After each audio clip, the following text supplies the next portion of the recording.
മിറ്റൊക്കെ ഒന്നാണ്ട് അടിച്ചാലിട്ട് മിറ്റം മഴ ചെയ്തപ്പോൾ നല്ല സുഖം അടിച്ചാരാൻ പൊടി പാറാൻ മഴ പെയ്താണ് നല്ലോണം വരളം വന്നതുകൊണ്ട് തന്നെ മിറ്റത്തു നിന്ന് ഒരുപാട് ചമ്മൽ ആ വളത്തുകൂടെ ഒലിച്ച് കേട്ടോ അതിൻ്റെ അടിയിൽ നിന്ന് ആ ഓടിൻ്റെ ഉള്ളിൽ കൂടെ നന്നായിട്ട് ഒലിച്ച് പോയിക്കണം. അതുകൊണ്ട് തന്നെ കുറച്ച് ചമ്മലുള്ള അടിച്ചാരാണ്. അല്ലെങ്കിലൊക്കെ ഒരുപാട് മാങ്ങണിൻ്റെ ഇലയും പിലാവിൻ്റെ ഇലയൊക്കെ ഉണ്ടാവും. നേരം വെളുത്താൽ പിന്നെ മിറ്റടിച്ചിലാണല്ലേ നമുക്ക് എല്ലാവർക്കും ഒരു പണി. അത് വല്ലാത്തൊരു പണി തന്നെയാണ് കേട്ടോ. തോനെ മിറ്റുണ്ടായാൽ പിന്നെ പറയും വേണ്ട. അത് അടിച്ചാൽ വരുമ്പോഴത്തേന് ചോറ് തീമ്പോട്ടുണ്ടെങ്കിൽ അത് വന്നോളും. മഴ പെയ്താൽ പിന്നെ എങ്ങനെയാണ് ഈ കാര്യം അടിച്ചങ്ങോട്ട് നീങ്ങി കിട്ടൂല കേട്ടോ. ചമ്മലൊന്ന് എത്ര തോണ്ടിയാലും ആ ചിരലൊന്ന് പോകുന്ന വിധത്തിൽ തോണ്ടിയെങ്കിലും നീങ്ങുള്ളൂ. കണ്ടി ഞങ്ങൾ ഉള്ളിടത്തോളം ചമ്മൽ ഇതുകൂടെ പൊയ്ക്കുന്നുണ്ട്. അതിൽ ഒരുപാട് വെള്ളം ഒലിച്ച് പോകുമ്പോഴേ ആ വെള്ളത്തിനൊപ്പം ചമ്മൽ ഒരുപാടാണ് ഒലിച്ച് വയ്ക്കണം. അതുകൊണ്ട് തന്നെ നമുക്ക് കുറച്ചുള്ളൂ മിറ്റടിച്ചാറാണ്. മിറ്റടിച്ചാറിൽ കഴിഞ്ഞ് കിട്ടിയിരിക്കണ്. ഈ ചമ്മൽ വാരികാണ്ടാണ്ട് തെങ്ങിൻ്റെ അറ്റേക്ക് മറിച്ചിട്ട് പുസാറ് മിറ്റായി. നമ്മളെ ചിക്കൂമ്മൽ നല്ലോണം ചിക്കു ഉണ്ടായിരിക്കണം കേട്ടോ. പറിച്ചാനായിട്ടില്ല, ആയി വരുന്നുള്ളൂ. അപ്പോൾ മഴ പെയ്ത് കിട്ടിയാൽ ഇപ്പം അങ്ങനെയാണ്. 2 മഴ പെയ്തതുകൊണ്ട് അൽഹംദുലില്ലാ നമ്മളെ കിണറ്റിൽ 2 റിങ് വെള്ളം വയ്ക്കണം കേട്ടോ. മിറ്റടിച്ചാറിനൊക്കെ കഴിഞ്ഞ് ഞാൻ ഒത്തുക്കൊന്ന് പോയോക്കട്ടെ. അവിടെ പോയിട്ട് അവിടെ ചായടിച്ച പാത്രങ്ങളൊക്കെ മോറാനുണ്ട്. അതൊക്കെ ഒന്ന് കഴിച്ചു വിട്ടാണ്ട്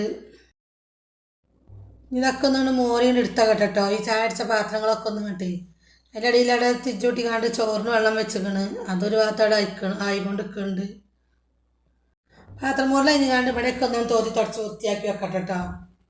അപ്പോൾ അതിൻ്റെ ഇടയിൽ നമുക്കൊരു മാങ്ങ ഇട്ടോ. അപ്പോൾ നല്ല ചീര പറങ്കി മുളക് ഇട്ടുകാണ്ട് ചമ്മന്തി എടുക്കാതിയാണ്ട് കുറച്ച് മുളക് പറിച്ചൊന്ന് വെച്ചേക്കാണ്. മാങ്ങയുടെ നുറുക്കി മിക്സിയിലാണ് ഇട്ട് വെച്ചേക്കണ്. ഞാൻ ഒന്നും ഇങ്ങോട്ട് അരച്ചെടുക്കട്ടെ. കുറച്ച് മുളക് കെക്കിയാണ്ട് കഴിക്കാണ്ട് ഇടട്ടെ. ഈ മുളക് തീരെ വലിപ്പമല്ല കേട്ടോ. മുളക് ഇവിടുന്ന് കുറച്ച് തന്നെയാണ്. നല്ല എരിവുണ്ട് കേട്ടോ. ഇന്നിപ്പോൾ ചമ്മന്തിയും പച്ചവായക്കനോട് ഉപ്പേരിയും വെച്ചുകാണ്ട് അങ്ങനെ പോട്ടെ ഇന്നത്തെ ദിവസം.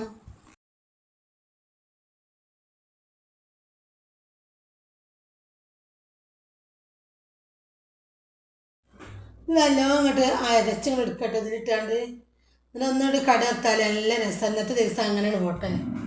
നമ്മളെ വീഡിയോ കാണുന്നവർ സബ്സ്ക്രൈബ് ചെയ്യാത്തവരുണ്ടെങ്കിൽ സബ്സ്ക്രൈബ് ചെയ്തിട്ട് കാണണം കേട്ടോ. ലൈക്ക് അടിച്ചാതെ പോകലിട്ട മക്കളെ. ലൈക്ക് അടിച്ചാണ്ട് കണ്ടോളി. നല്ല എരിവുള്ള ചമ്മന്തി കേട്ടോ. തൊള്ളിയിൽ വെള്ളം അങ്ങോട്ട് പൊടിയിട്ടത് ഇങ്ങോട്ട് കാണുമ്പോൾ ഇനി ചട്ടി അടുപ്പത്ത് വെച്ച് കാണ്ട് ആണ് കത്തിച്ചിട്ട് ചട്ടി ചൂടായിട്ട് കുറച്ച് വെളിച്ചെണ്ണയും പാരുക. കുറച്ച് കടകും കരിവേപ്പിൻ്റെ ഇലയിട്ട് കാണാണ് പൊട്ടിച്ചെടുക്കുക കേട്ടോ. അതിലേക്ക് ഈ മാങ്ങ ചമ്മന്തി ആയി കണ്ടിട്ട് കൊടുക്കുകയാണ് വറവിടുന്നത്. നല്ല രസമായിട്ട് ഇങ്ങനെ ചെയ്ത് നോക്കണ്ടി. ഇന്നത്തെ വീഡിയോ എത്ര തന്നെ ഉള്ളൂ. ടാറ്റാ.